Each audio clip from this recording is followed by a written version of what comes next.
welcome to my YouTube channel. On this video, I'll be discussing purpose. I feel like that's a very vital topic we need to be discussing right now more than ever.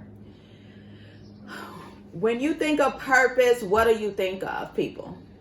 For me, it was the reason for my existence, on earth. What was I created to do? When God thought of me, what else did he invest in me that I should be fulfilling on earth? I hear a lot of people talk and they say, well, I do this, I do that, I do this. When I ask them what's their purpose, or do they know distinctively what their purpose is? And they define it by what they do. And I'm here to kind of bring more clarity on purpose. Purpose is not defined by what you do. Purpose is more about what God placed in you, who you are to be, who you are to become on earth, while God get the glory out of that, not by what you do. That's why Jesus was saying it's not about, don't put so much on the works he did. Learn who he was as a person. That's when we find out who we are. Because our identity is found in Christ. So I don't want nobody else to go along allowing what they do to define who they are or who they were created to be. So let's talk. And you'll see me looking down. I have my notes right here, okay? Okay, I want you all to allow me to shift your perspectives and rearrange some things that could benefit your life. Understanding who we be, our purpose, is more about God getting the glory out of our lives, because he invested a lot in us. Seeing that fulfilled brings him great joy. Realizing what we do is more about pleasing our flesh, allowing our flesh to get the glory. Deceitfully believing if we work at some of the best places, we would somehow be defined as a great person. Leaning on the acceptance and validation from people instead of God. So you see, what we do is really about our flesh. Who we be is about God getting the glory. Some of you might be saying to yourself, well, isn't purpose something you do? Let me answer that for you. Purpose is who you are called to be or become while doing the will of God concerning your life. While fulfilling purpose, the best version of you is birthed. Your inner man is stirred and activated versus you becoming this mean and angry person on a regular job, doing the normal things. Purpose makes you better. Some jobs bring out the worst in you. I know a few individuals who works at a job and they hate going to it daily, knowing it's more out there in the world that they should be doing, but doesn't know which steps to take to pursue the more. I'm here to shine light on the necessary steps you need to take so that your purpose is revealed and fulfilled. That way you're feeling accomplished and God's getting all the glory. As you take the initiative to pursue your purpose, you will have to build an intimate relationship with the one who placed purpose inside you, God himself. Only he knows the reason of your existence. Only he has all the answers to your unanswered questions. Your answers will be discovered about you as you pursue purpose. As your relationship with God becomes deeper, you will tap into dimensions of yourself you didn't even know existed. How great is that? While following that dynamic, prepare for purpose to drive you away from anything beneath it. You will begin using that job as a resource to fund your purpose. That job will now work for you and not against you. Education is a tool I believe God has placed there to get us to the places he intended us to be. Education plays a part in our journeys, but it isn't the major role. I need for you to understand that principle.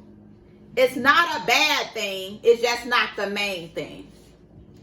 Once you rearrange the places you hold the two, you will begin seeing things from a different perspective. Then start your journeys of becoming who God intended for you to become.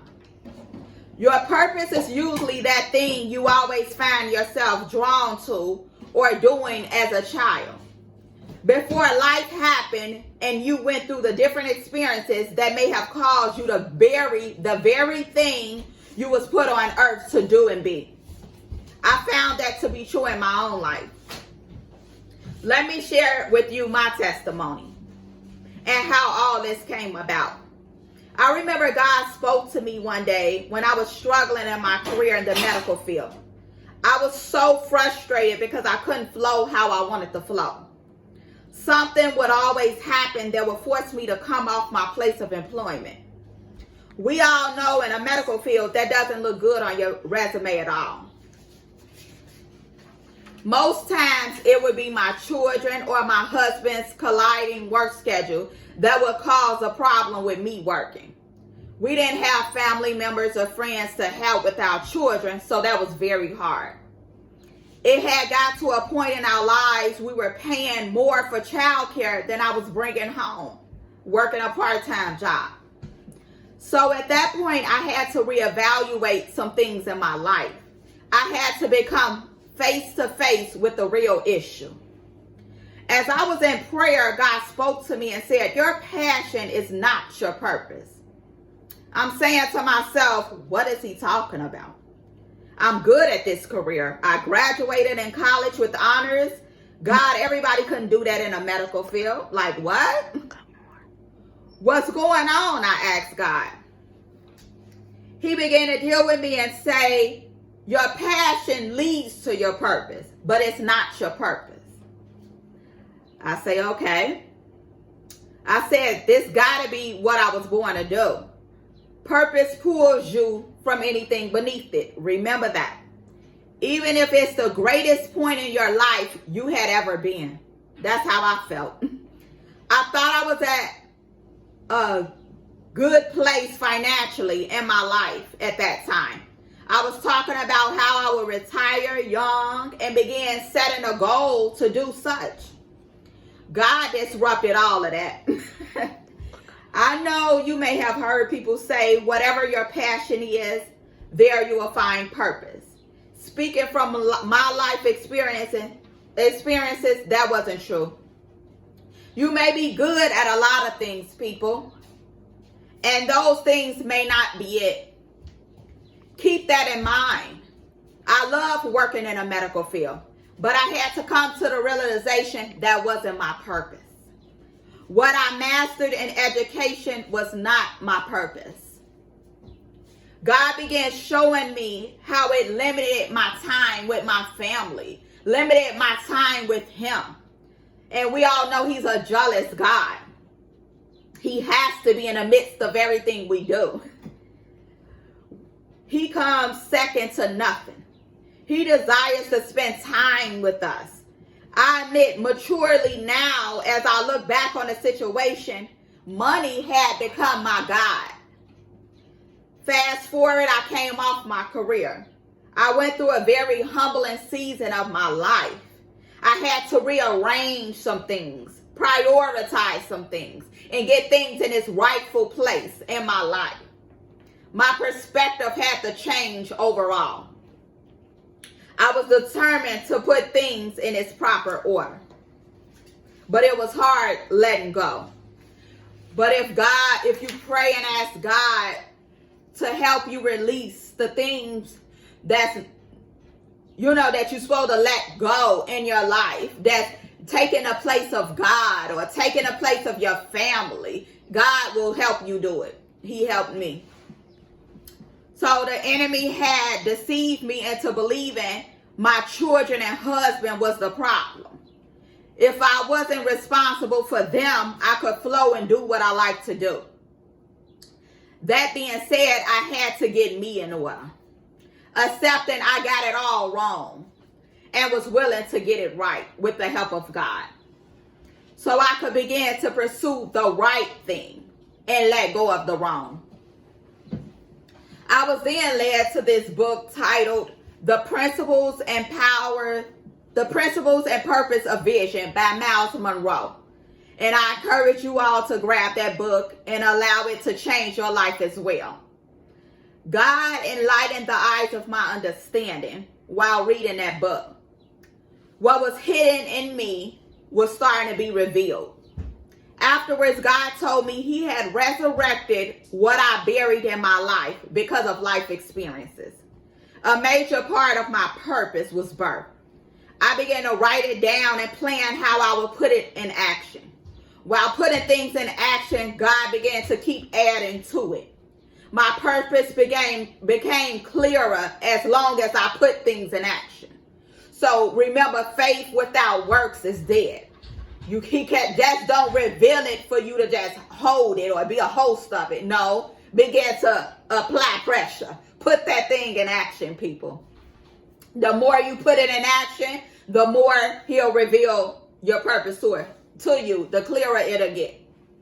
I found myself opening a small child care ministry, writing books, and I hosted my first women's gathering titled Waiting Wives. I was in this place in my life doing things I never thought I'd be doing. God spoke and said I was reaching more people than I could ever reach in a career. I was in a better place with my children and my husband. So you see, we hold on to what was.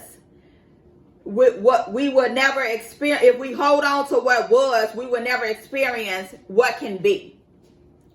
I'm here to talk to you who may have your passion and your purpose slot. You've been experiencing resistance in your life towards the very thing you thought was your purpose. I came to tell you on today there's so much more to your life than what you've been experiencing. It's time to accept your passion isn't your purpose and begin to rearrange things in your life. Once you release it, don't allow that thing to take your identity with it. That's so easy to do. Because when I found myself, when I let it go, I found like a piece of me was gone too. But if I would have stayed there and kind of like allowed it to, like what you call it, allow it to like take hold upon me, I would have been lost in what I was doing and allow it to define who I was. And that's not how we should do. Who we are is not what we do. Keep that in mind, people. Keep rehearsing that daily because I had to. But once you release it, don't allow that thing to take your identity with it. So many people define themselves by what they do. So once what they did is gone, they find themselves lost, not knowing how to move forward. If you were supposed to have it, it would still be there. Whatever you lost, it had to go.